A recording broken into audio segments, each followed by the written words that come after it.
He is one of the most incredible monsters in all of literature, a master of manipulation, a cold-blooded murderer, and a king. But how much of it is actually true? Today, we are digging into the tangled history behind Shakespeare's greatest villain, Richard III, to separate the man from the myth. Okay, let's get into it. Right from the very beginning of the play, Shakespeare wants you to know exactly who this guy is. He's not just ambitious, he is bitter, he's convinced he's physically deformed, and he truly believes the world has cheated him. This intense self-loathing becomes the engine for all the chaos that's about to unfold.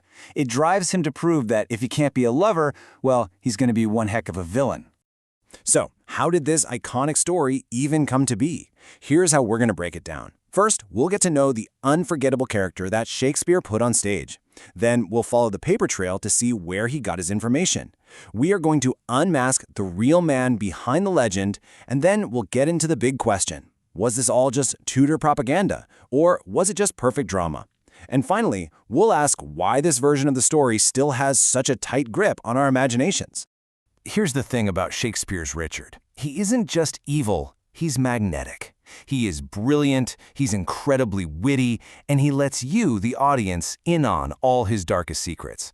You find yourself watching him plot his bloody path to the crown, and even though you know he's an absolute monster, you just can't look away. He is the ultimate villain you just love to hate. What's so wild about Shakespeare's Richard is just how methodical he is about being evil. He's not some mindless brute. He is a chillingly calculating politician. He orchestrates the murder of his own brother, he woos the widow of a man he just killed while standing over the corpse, and most famously, he has his 2 young nephews, the actual heirs to the throne, murdered in the Tower of London. His final desperate cry on the battlefield? It isn't even for victory, it's just for a way to keep on fighting. Okay, so you're probably thinking, a character this specific has to be based on a true story, right? Well, it's a little more complicated than that. You see, Shakespeare wasn't exactly a historian digging through primary sources. He was a dramatist, and he was relying on a chain of stories that had already been twisting the tale of Richard for decades. It's honestly like a game of historical telephone. The story really kicks off with Sir Thomas More, who was a hardcore Tudor loyalist. About 30 years after Richard's death, he writes this history that paints him as an absolute monster. Then, that version gets picked up and amplified by a guy named Halley, whose work is then used by Raphael Holinshed. And Holinshed's Chronicles? That was basically Shakespeare's history textbook for a ton of his plays. So, the key thing to remember is by the time this story got to Shakespeare, it was already seriously biased. But thanks to modern historians and some pretty amazing archaeological finds, a very, very different picture of the real Richard has started to come into focus. And let's just say the real man was far more complex and way less monstrous than the character who's defined his legacy for centuries. The gap between the myth and the man is, well, it's huge. Shakespeare's Richard is this hunchback with a withered arm, like his physical form is a sign of his twisted soul. But historical evidence?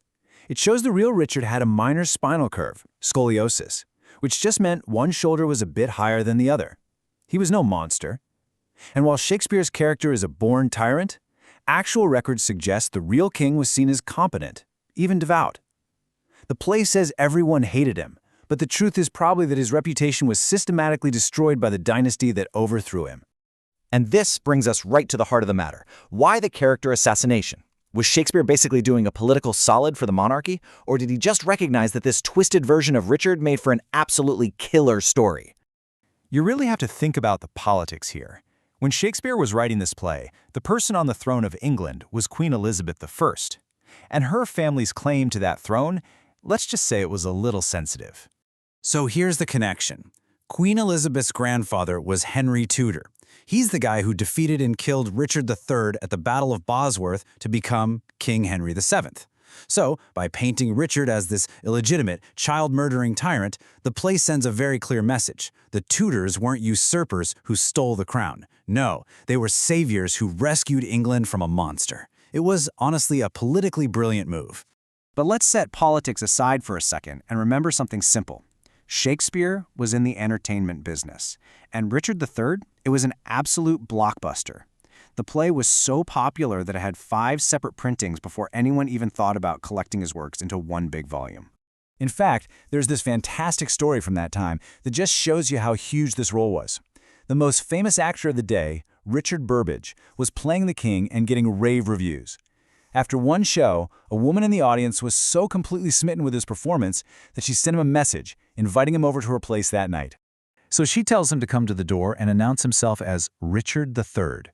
But, as the story goes, Shakespeare himself overheard this little plan, and, being a bit of a trickster, he decided to go himself. He got there first and was let in. A little while later, Burbage finally shows up and knocks on the door.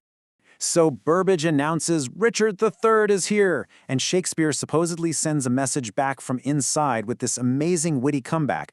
Too late, William the Conqueror was before you. It's a great line, and it tells you everything you need to know about just how wildly successful this play was. So, if the history is shaky at best, and it's almost certainly propaganda, why has Shakespeare's version stuck around for over 400 years? Why do we all remember the myth and not the man? The answer is actually pretty simple. Shakespeare created one of the most compelling characters of all time. Richard isn't just a villain on a stage, he's a performer. He speaks directly to us, the audience. He makes us his partners in crime. His dark humor and his sheer evil genius are so captivating that you just can't forget him. At the end of the day, the historical truth, with all its gray areas and nuances, might have been a little too boring for the stage. Shakespeare took the legend and just cranked the volume all the way up. He created a story packed with high-stakes melodrama, shocking betrayals, and a villain who is literally larger than life. It just makes for better drama. And that really leaves us with one final big question. When historical accuracy goes head-to-head with a perfectly crafted narrative, the story almost always wins. Richard III, the real man, might have been a victim of history written by the victors. But Richard III, the character, he's immortal. So I guess the question is, which one do we really want to remember?